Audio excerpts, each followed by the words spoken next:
மாரிதாஸ் அவர்களை தமிழக காவல்துறை இன்னைக்கு கைது பண்ணி சிறையில் அடைச்சிட்டாங்க. மாரிதாஸ் யார்? அவருடைய பின்புலம் என்ன? அவர் ஒரு வலதுசாரி ஆதரவாளர், பிரபல யூடியூபர்.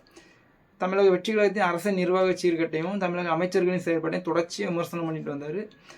அப்போ இன்னைக்கு தமிழக வெற்றி கழகம் ஆட்சி பொறுப்பேற்ற பிறகு ஐயா சவுக்கு சங்கரை விடுதலை பண்ணாங்க. ஏன்னா திமுக அரசு அவங்க ஆட்சிக்கு எதிராக பேசுகிறவங்கள அரெஸ்ட் பண்ணியிருக்காங்க.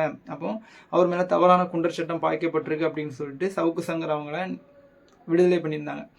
திமுக அரசு அவங்க ஆட்சியில் இருக்கும்போது ஃபெலிக்ஸாக இருக்கட்டும், சவுக்கு சங்கராக இருக்கட்டும், சாட்டை துரைமுருகனாக இருக்கட்டும், அவங்க தங்கள் ஆட்சியின் மேலுள்ள குறைபாடுகள் யாரெல்லாம் சமூக வலைதளங்களில் பெருசாக பரப்பாங்களோ அவங்கள கைது நடவடிக்கை பண்ணாங்க. அதே மாதிரி ஒரு நடவடிக்கையை தான், அதாவது கருத்துரிமைக்கு எதிரான ஒரு நடவடிக்கையை தான் இன்றைக்கி ஐயா மாரிதாஸ் அவர்களுடைய கைதை நம்ம பார்க்கணும். தமிழக வெற்றி கழகத்தை நோக்கி யாராவது கேள்வி எழுப்புறாங்க, விமர்சனம் பண்ணுறாங்க அப்படின்னா இந்த கைது நடவடிக்கையை இன்றைக்கி தமிழக வெற்றி கழகம் கையில் எடுத்துருக்கிறாங்க.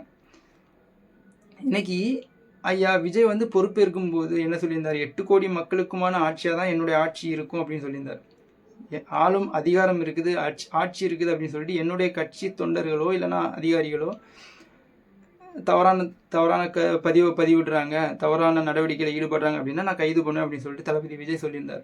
சமூக ஊடகங்களில், வலைத்தளங்களில் விர்ச்சுவல் வாரியர்ஸ் எந்த அளவுக்கு ஆபாச தாக்குதல் தொடுக்கிறாங்க, எந்த அளவுக்கு தனிமனித தாக்குதல் தொடுக்கிறாங்க அப்படின்னு சொல்லிட்டு பார்த்தீங்கன்னா அளவுக்கு அதிகம்.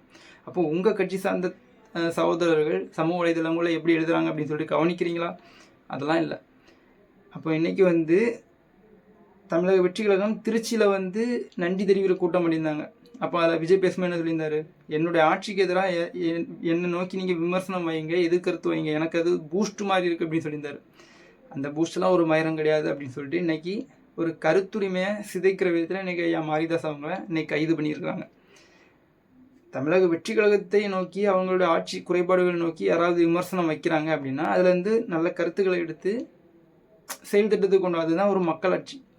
யாருமே குறை சொல்லக்கூடாது அப்படின்னா என்ன காரணம்? இல்லை, சரி அவதூறாகவே பரப்பிட்டாருன்னே வச்சுக்கோங்களேன். அப்போ சட்டப்படி நடவடிக்கை எடுக்கணும். சட்டத்துக்கு முன்னாடி நிறுத்தி இவர் இந்த கருத்தை தவறாக பேசியிருக்கிறாரு, இது ஆட்சி இந்த விதத்தில் நடந்ததை அவர் இப்படி மாற்றி பேசிட்டார் அப்படின்னா அதுக்கு சட்டப்படி நடவடிக்கை கொடுத்தாங்கன்னா அது ஒரு வெளிப்படைத்தன்மை. அதை விட்டு எடுத்தெடுப்பிலே கைது அப்படின்னா அது ஒரு கருத்துரிமையை சிதைக்கக்கூடிய செயல் தான்.